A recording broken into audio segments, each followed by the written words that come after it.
Vivemos novos tempos, novos desafios, a pandemia mundial. Trouxemos para falar do assunto três grandes especialistas em três temas que estão absolutamente interconectados, que é reestruturação de empresas, que é dinheiro, que é o aspecto jurídico, a reestruturação dos grandes desafios. Os nossos convidados de hoje são Salvatore Milanesi, que é da empresa Pantânica, Alexandre Faro, que é da Freire Assis Sakamoto Violante Advogados, e Marcos Travassos, da Money Money Invest. É um prazer tê-los conosco. Prazer nosso. Bem, Salvatore, você escreveu vários livros e vamos começar com você falando um pouquinho de reestruturação de empresas e os desafios no momento atual. Cumprimento ao Cury, cumprimento aos demais participantes ou telespectadores. Cury, você falou uma coisa importantíssima. Estamos passando por uma situação inédita a partir da experiência que todos nós estamos fazendo aqui, gravando através de ferramentas inéditas, em vez de estar no estudos de vocês. Essa situação não era esperada e não é comparável a nenhuma das crises que passamos, por exemplo, em 2008, ou até outro dia fazia uma comparação, nem com a crise de 1939. E por que isso, Cury? Porque isso envolve a saúde das pessoas e envolve a economia. Envolve a saúde porque, obviamente, os números são claros, está matando muitas pessoas, está hospitalizando várias outras pessoas. Portanto, as pessoas preocupadas e em pânico, os relativos governos preocupados em pânico, fecham as economias, fazem o chamado de lockdown, e todo mundo sofre. Agora, sem entrar no assunto de o que é prioritário, porque saúde é ligada à economia é ligada à saúde, nós que somos profissionais de reestruturação de empresas, a primeira coisa que estamos dizendo aos empresários é: não continue fazendo a mesma coisa como se nada estivesse acontecendo.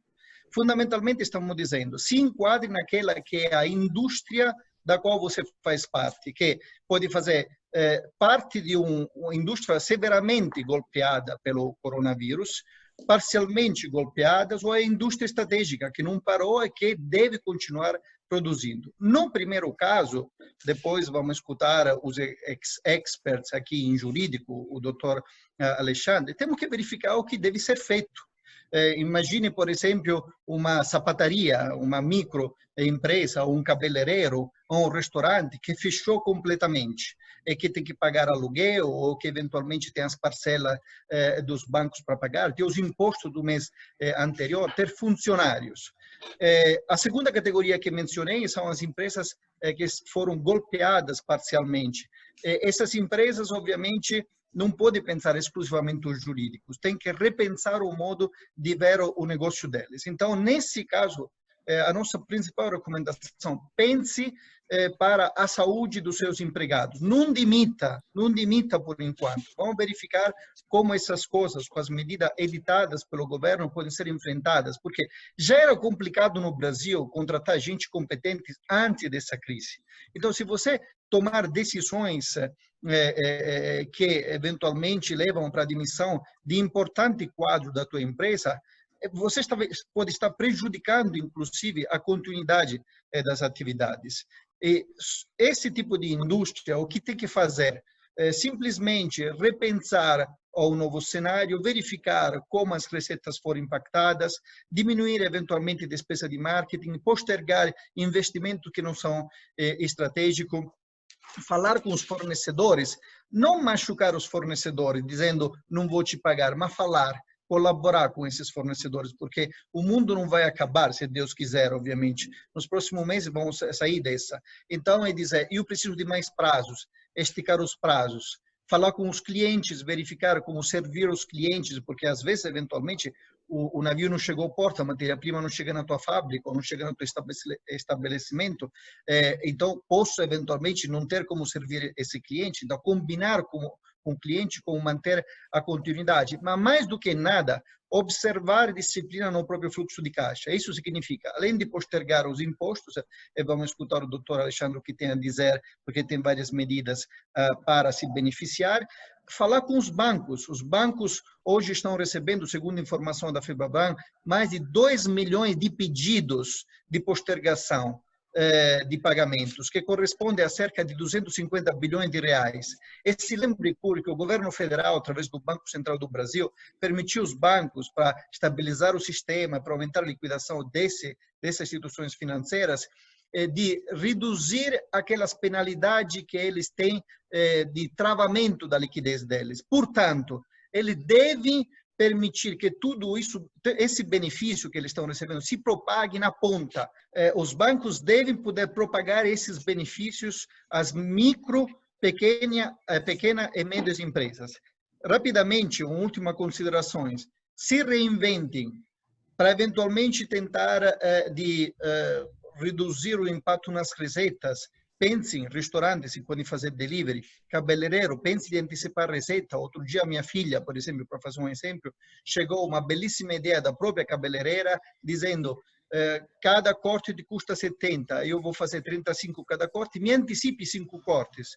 Então, pense em ideias, não é fácil, mas pense em ideias para se reinventar e estabilizar, pelo menos para os próximos 15 ou 30 dias, não sabemos quanto vai durar, as próprias receitas e, principalmente, reduzir os custos e renegociar os bancos. O governo federal, através de várias medidas muito bem intencionadas, como governos estaduais também muito bem intencionadas, governos municipais, na verdade está dizendo que vai salvar 1.400.000 micro, pequenas e médias empresas. O problema é que no Brasil existem hoje 6.800.000 micro, pequenas e médias empresas, o que significa que um pedaço vai ficar de fora, ou então outras medidas do governo ainda terão que vir, o que necessariamente vai trazer um quadro muito ruim. Empresas vão fechar, empresas vão quebrar, outras vão conseguir passar e algumas indecisas. E assistimos na grande imprensa multinacionais dizendo que vão rever planos que não terão recursos e se o sistema financeiro não injetar recursos, vai ficar extremamente difícil. Doutor Faro, eu acho que o senhor é o homem que pode esclarecer uma série de dúvidas. Cury, muito obrigado. Eu saúdo a todos os participantes aí. Muito obrigado pelas palavras generosas.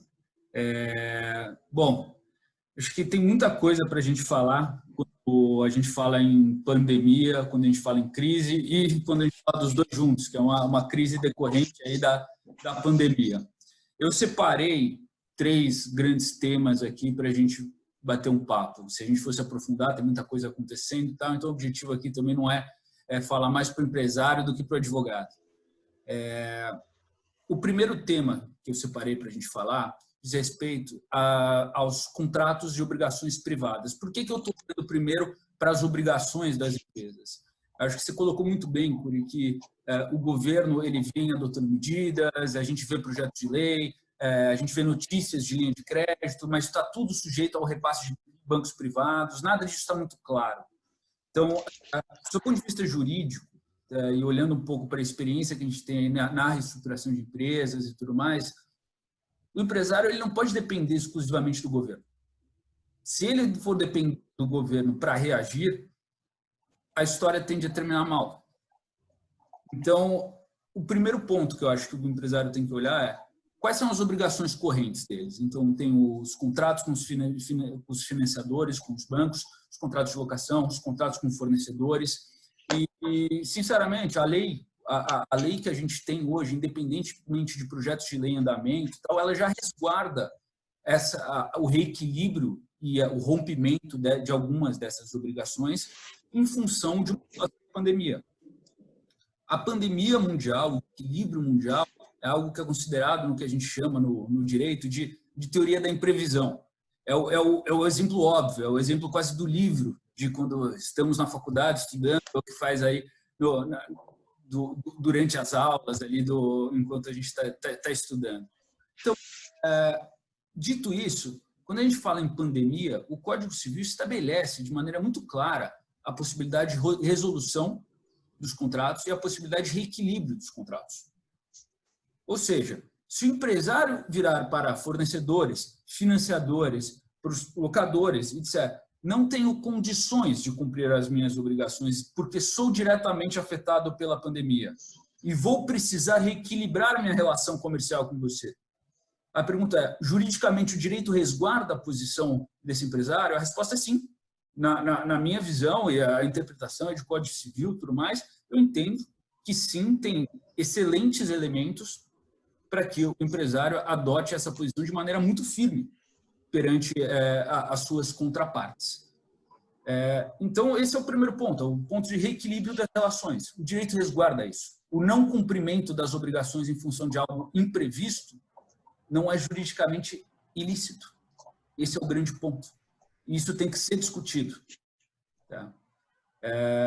A lógica da lei é para que esses prejuízos sejam repartidos. Além desse ponto, que eu acho que é algo bastante relevante, eu entendo que é muito importante o empresário se programar.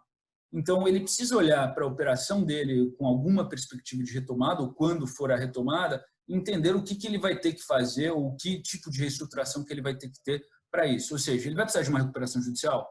Ele vai conseguir uma reestruturação? Se ele não conseguir, ele vai ter que ir para uma recuperação judicial? Ele vai precisar ajuizar ações para reequilíbrio dos contratos? Então, assim, o empresário tem que agir nesse ponto.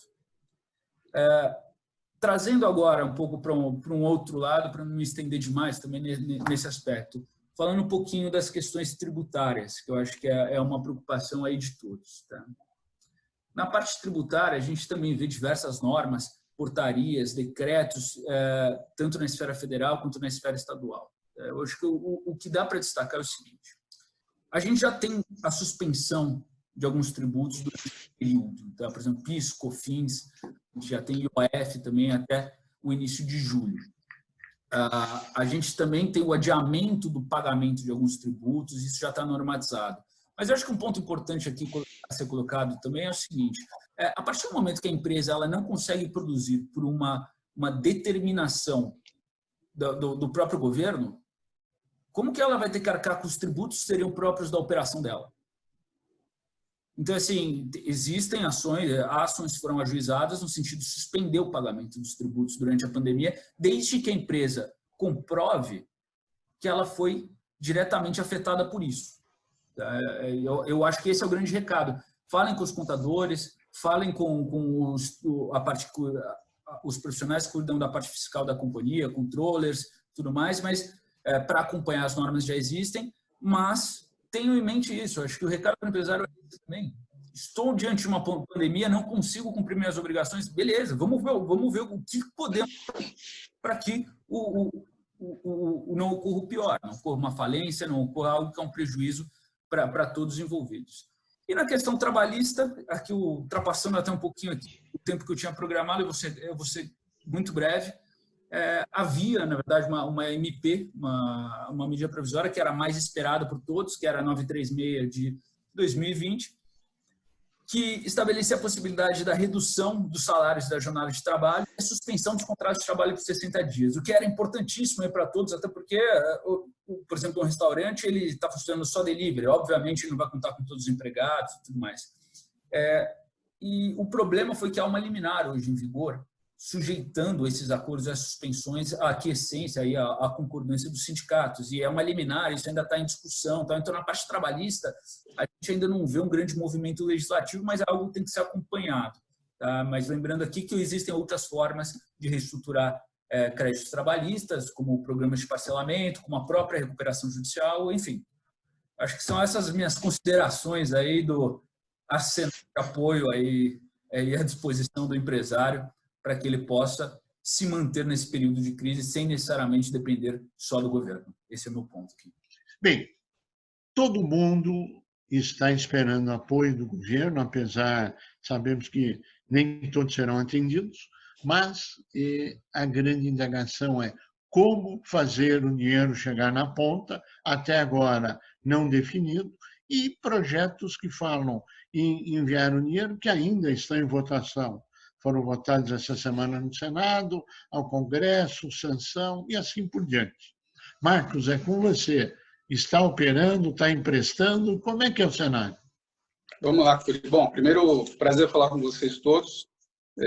A gente está, assim, operando, mas, olha, eu posso dizer para você que dentro dos meus mais de 25 anos de crédito, fazendo crédito em bancos e mercado de capitais, essa é uma crise bastante diferente, né? Uma crise que a gente nunca viu.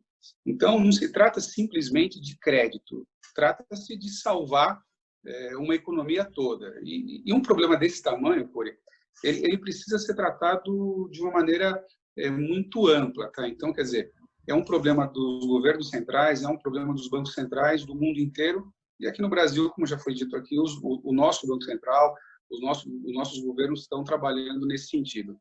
Agora, o que eu não queria ver, e a gente está aqui para falar isso, é acontecer o que aconteceu nas outras crises que vivemos recentemente, que eu vou chamar de empossamento de liquidez. O governo está liberando dinheiro, a gente está vendo as leis, o Dr. Faro nos explicou aqui que muitas em trâmite, muitas já uma realidade, mas como é que leva esse dinheiro para a ponta? Nós vamos chamar todos os empresários do Brasil, fazer uma fila na porta da Caixa Econômica Federal e dar uma senha para cada um? Você acha que isso vai funcionar? Não funciona.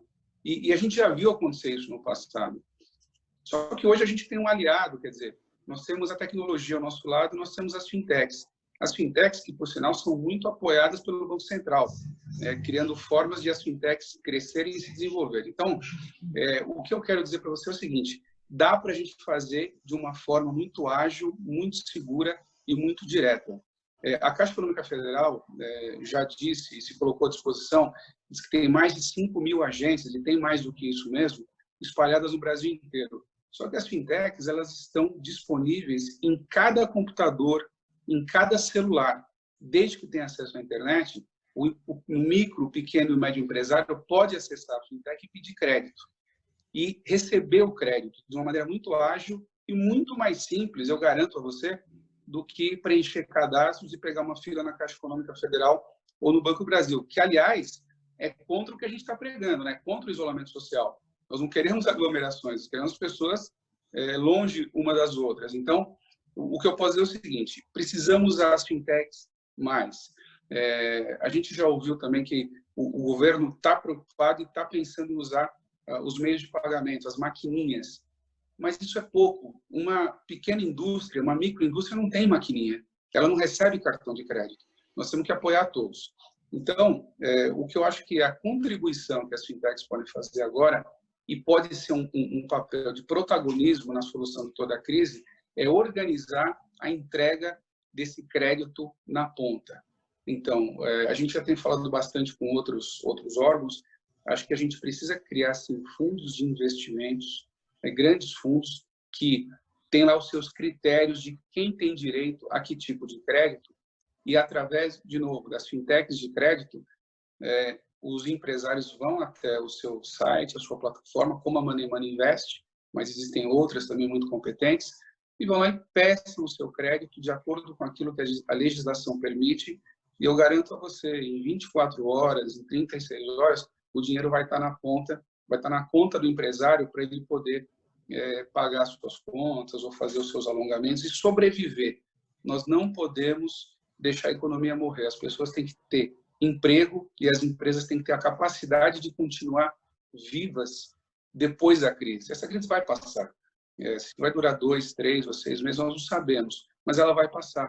E nós temos que estar pronto depois que ela passar. Nós temos que ter a capacidade de produzir automóveis, de produzir máquinas, de produzir equipamentos, de ter um restaurante à disposição das pessoas que querem consumir. Agora, para que isso aconteça, o trabalho tem que ser amplificado. E, de novo, não faz sentido a gente depender de métodos antigos para resolver essas questões tão novas e, principalmente, nesse ambiente absolutamente tecnológico.